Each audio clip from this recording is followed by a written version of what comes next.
ગુજરાતની જીવાદોરી સમાન ગણાતી નદી પાવન સલીલામાં નર્મદા નદી લુપ્ત થતા નર્મદા ડેમમાંથી પાણીનો પ્રવાહ છોડવાની માંગ સાથે ભરૂચના જિલ્લા તથા શહેર કોંગ્રેસ સમિતિ દ્વારા 7 કિલોમીટરની પદયાત્રાનું આયોજન કરાયું હતું।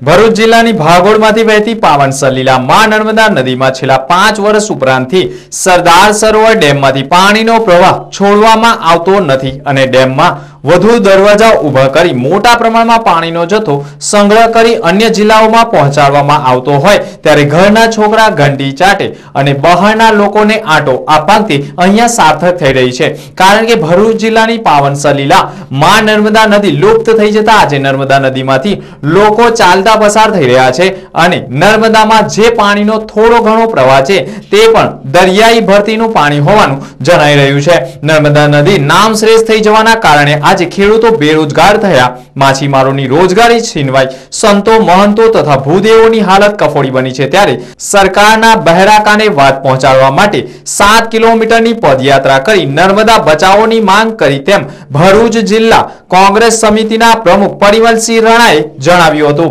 ભરૂચ જિલ્લા કોંગ્રેસ સમિતિ અને શહેર કોંગ્રેસ સમિતિ આયોજિત આજે નર્મદા બચાવોના સૂત્રો સાથે આજે એક પદયાત્રાનું આયોજન કરેલ છે।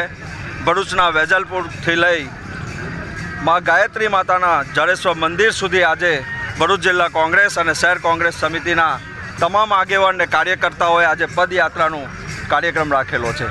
માં નર્મદા નદી જે રીતે સૂકીદમ થઈ રહેલી છે, એક તરફ ભારતીય જનતા પાર્ટીના આગેવાનો માં નર્મદાની વાત કરી રહેલા હોય, ધર્મના નામે ધોટિંગ કરી રહેલા હોય, આજે તમે સમગ્ર જોઈ રહેલા છે ત્યારે પરિક્રમાવાસી માટે પણ આજે એક જોખમ છે, પરિક્રમા કરી શકતા નથી।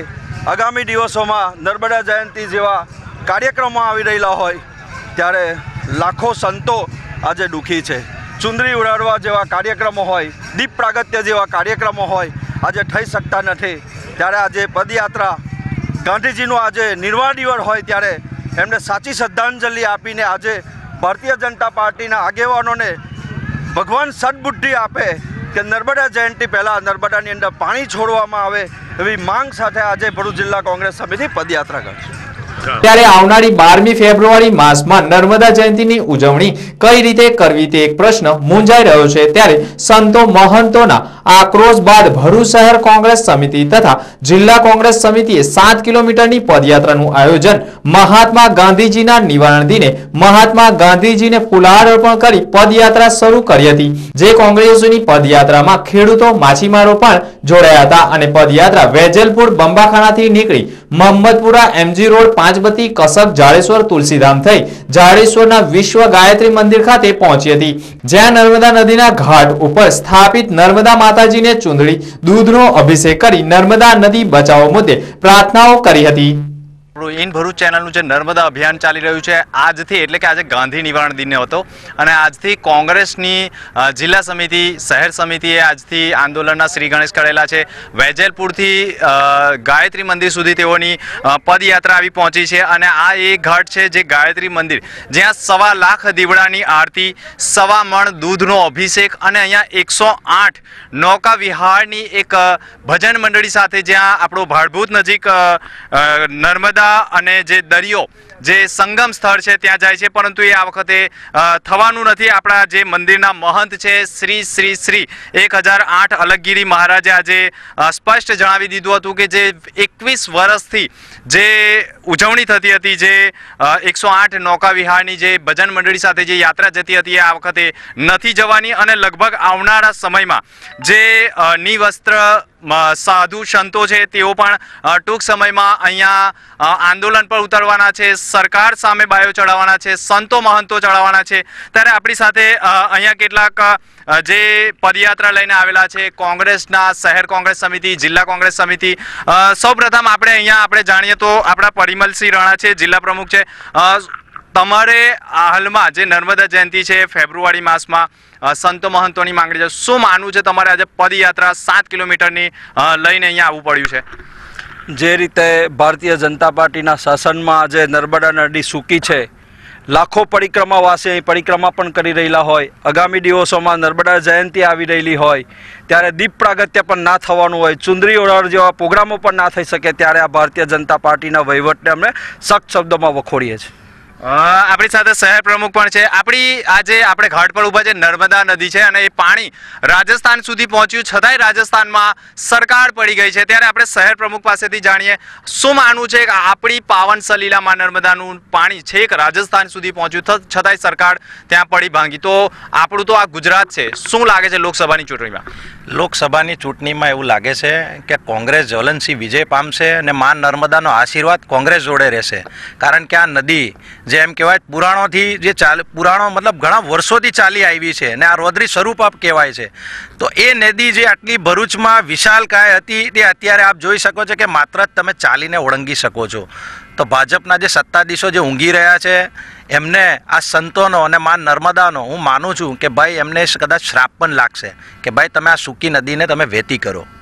ઇતિહાસમાં પ્રથમ વખત નર્મદા નદી લોકો ચાલીને પાર કરી રહ્યા છે. આપણી સાથે સંદીપભાઈ છે. સંદીપભાઈ, શું માનવું છે કે લોકો નર્મદા નદી ઇતિહાસમાં પ્રથમ વખત એવી ઘટના બને છે કે લોકો ચાલીને પસાર કરી રહ્યા છે? નર્મદા નદી એ હિન્દુ ધર્મની આસ્થા અને શ્રદ્ધાનું કેન્દ્ર છે. આજે એ નર્મદા નદીની જે દયનીય હાલત છે એની પાછળ ભારતીય જનતા પાર્ટી અને ગુજરાતની સરકાર જવાબદાર છે.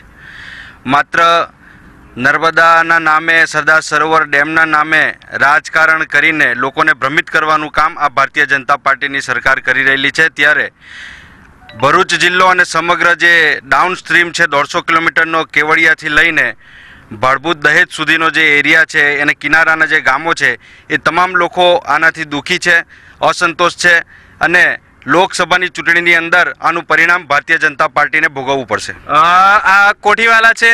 કોઠીવાલા ભાઈ ઉઘાડા પગે આજે પદયાત્રામાં જોડાયા છે. શું માનવું છે? એવું તો કેમ તમારે ઉઘાડા પગે આજે પદયાત્રામાં જોડાવું પડ્યું? હિન્દુત્વની વાતો કરનારાઓ અને એક મારો સીધો એક મેસેજ છે કે જે પ્રમાણે તમે હિન્દુત્વની વાતો કરો છો અને સમગ્ર ભારતમાં જે રીતના તમે ટાઈફા કરો છો હિન્દુત્વના નામે, તો માં નર્મદા પણ એક હિન્દુ છે. મારે આપના માધ્યમથી એમને જણાવવું છે કે માં નર્મદા પણ હિન્દુ છે. તમે વારે ઘરે હિન્દુત્વના મતોથી જ્યારે પણ ચૂંટણી આવતી હોય ત્યારે તમે આ રીતના એક જુમલાવાદ કરો છો અને પછી આ નર્મદાની જે આજે હસ્તા હાલ કરેલા છે એના અનુસંધાને એમને એક મેસેજ આપવા માટે મેં એક રાજકારણી તરીકે નહીં પણ માં નર્મદાનું જે ખરેખર પ્રાગટ્ય છે, માં નર્મદાનું અસ્તિત્વ આ લોકોએ બિલકુલ નેમ લીધી કે ભાઈ ખરાબ થઈ જાય કે પૂર્ણાટાના આવે છે. શિવપુત્રી છે, જેટલા શંકર એટલા કંકર આ માં નર્મદાના કિનારે વસેલા છે. એને અનુસંધાને આ નપાર વહીવટને નફ્ફટ લોકોને હું એક મેસેજ આપવા માટે આ ઉઘાડા પગે હું નીકળું છું.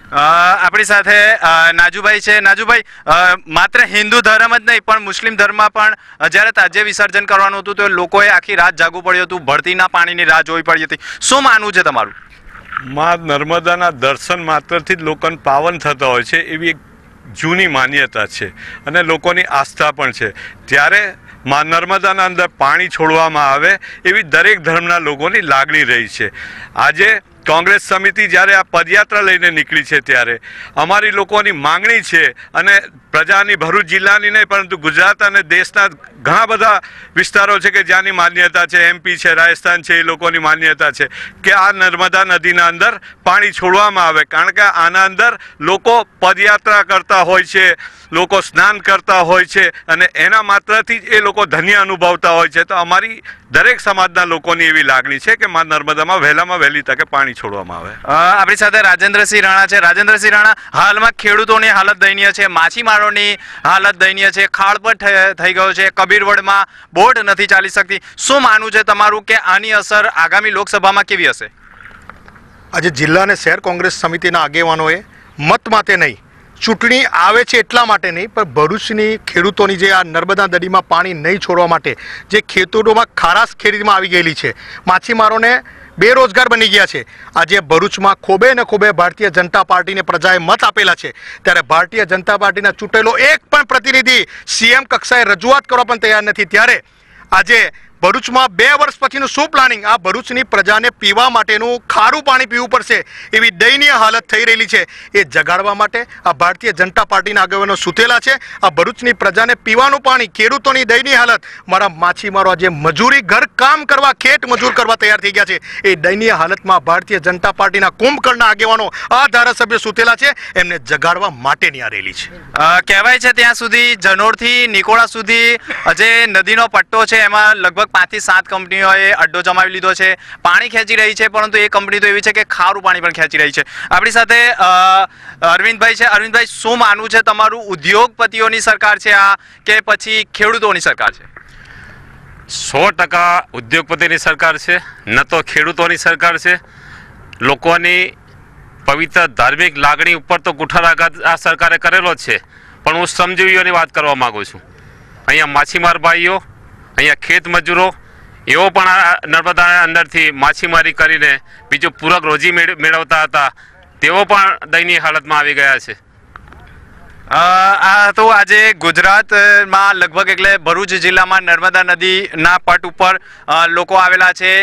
માછીમારોની હાલત દયનીય છે, ખેડૂતોની હાલત દયનીય છે, સંતો મહંતોની હાલત દયનીય છે. ત્યારે સાચા અર્થમાં સરકારે ડેમમાંથી પાણી છોડવું જોઈએ એવી વાત હતી, પરંતુ અગાઉ પણ મીડિયાના માધ્યમથી જાણ થઈ છે ત્યાં સુધી કરજણ ડેમમાંથી પાણી છોડવામાં આવવાનું છે, પરંતુ કરજણ ડેમમાંથી જો પાણીનો પ્રવાહ છોડવામાં આવે તો પણ એ પાણી અહીંયા સુધી નહીં આવે, કારણ કે જે નિકોડા એટલે કે નિકોડાથી જનોરના પટ્ટા સુધીના જે ઉદ્યોગપતિઓ નર્મદા નદીને ઊંડી કરી છે તેમાં જ પાણીનો સંગ્રહ થવાનો છે અને એ પાણીનો ઉપયોગ પણ ત્યાં ઉદ્યોગપતિઓ જ કરવાના છે. ત્યારે આવનારા સમયમાં એટલે કે 2 ફેબ્રુઆરીએ પણ પૂર્વ પટ્ટીના લોકો, જે લોકોએ નર્મદા નદી ગુમાવી દીધી છે, એ લોકો, ગામના લોકો, સંતો મહંતો ભજન મંડળી સાથે કલેક્ટર કચેરી સુધી પહોંચવાના છે.